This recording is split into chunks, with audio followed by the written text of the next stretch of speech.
이번 주 미국 연방준비제도가 연방공개시장위원회 정례회의를 열고 기준금리를 결정합니다. 이번에도 0.75%포인트 올리는 자이언트 스텝을 단행할 가능성이 커서 국내 금융시장에 미칠 영향에 관심이 모이고 있습니다. 지난달 연준은 28년 만에 처음으로 한 번의 기준금리를 0.75%포인트 올리는 이른바 자이언트 스텝을 단행했는데요. 이번 달에도 마찬가지로 자이언트 스텝을 밟을 거란 전망이 우세합니다. 이번에 0.75%포인트 오르면 미국 기준금리는 연 2.25에서 2.5%로 높아집니다. 현재 2.25%인 우리나라 기준금리를 뛰어넘게 되는 겁니다.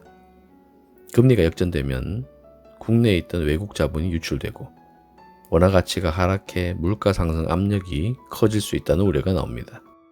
결과는 우리 시각으로 오는 28일 목요일 새벽에 나올 예정이고 같은 날 미국 2분기 GDP도 발표됩니다. 미국의 높은 물가와 경기 침체에 대한 우려로 주식시장이 민감하게 반응할 수 있습니다. 다만 자이언트 스텝에 대한 우려는 시장에 이미 반영되어 있는 만큼 제롬 파월 미국 연준 의장이 FOMC 뒤 기자회견에서 어떤 발언을 내놓을지에 더 큰 관심이 모입니다.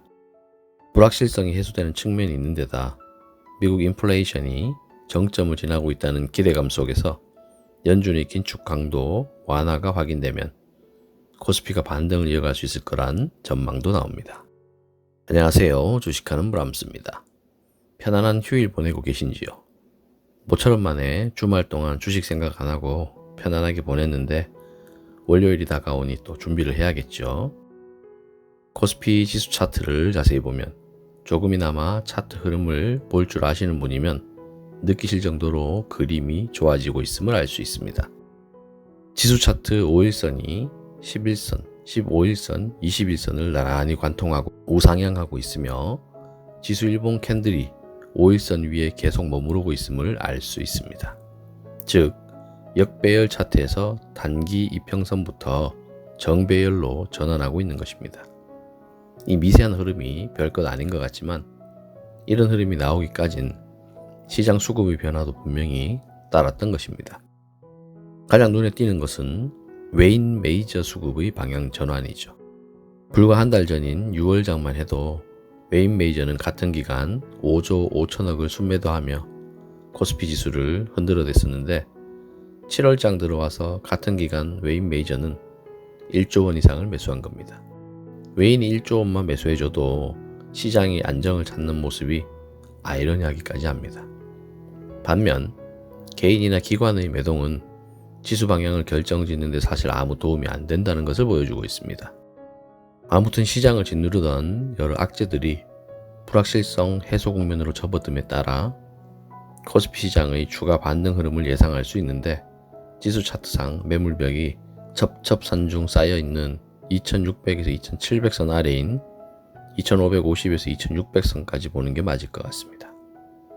지수의 반등과 함께 향후 시장을 주도할 주력 섹터 중에 유망해 보이는 종목을 계속해서 올려드리기로 했는데 오늘 소개할 종목은 인탑스입니다. 기사 제목에서 보시다시피 삼성 로봇 관련 수혜주 중에 이만큼 임팩트 있는 종목은 드문 것 같습니다. 인탑스는 지난 기사에서 삼성봇 잼스 제작의 EMS 방식으로 참여하는 것으로 확인이 되었는데 의료용 초도 물량은 3에서 5만 대로 대략 2천억 규모입니다. 매출액 대비 초도 물량 치고는 적은 수치는 아니라고 하네요.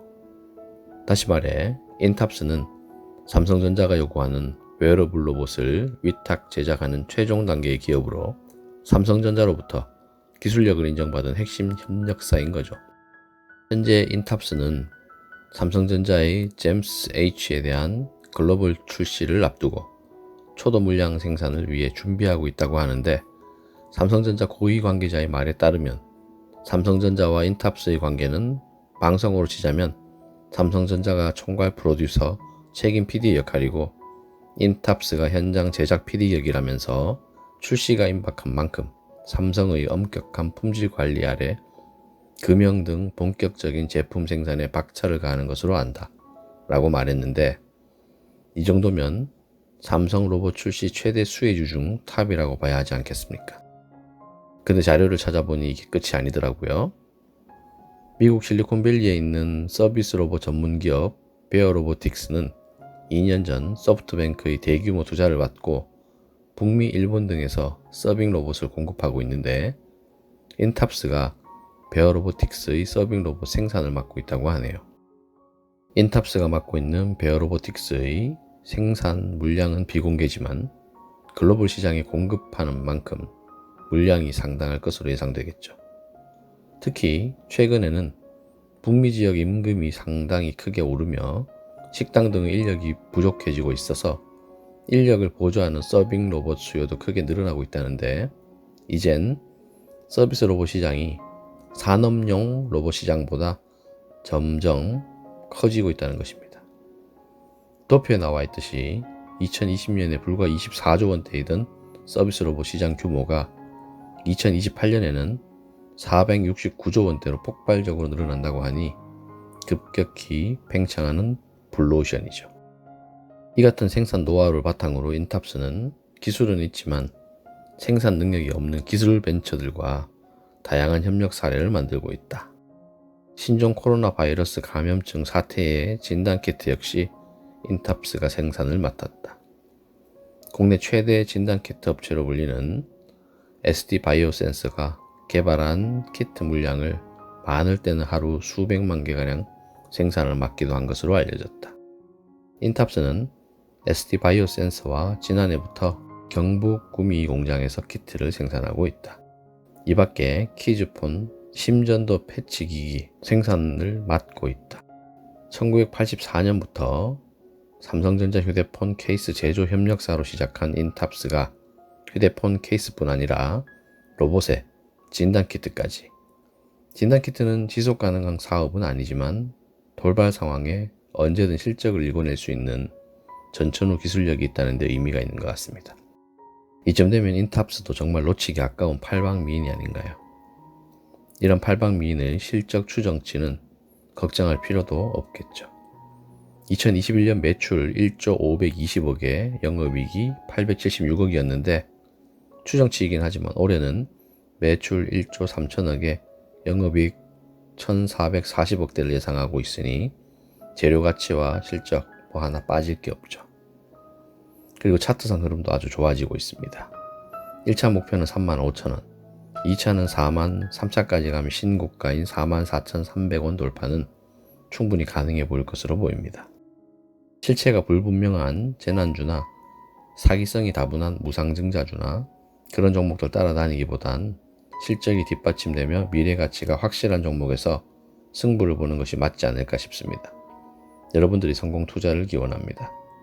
오늘은 여기까지 하고 차트 우량주 2선인데 오늘도 마찬가지로 히림과 유신입니다. 7월 마지막 주와 8월 첫 주 사이에 큰 파동이 있을 것으로 보이니 집중해 보시기 바랍니다. 감사합니다.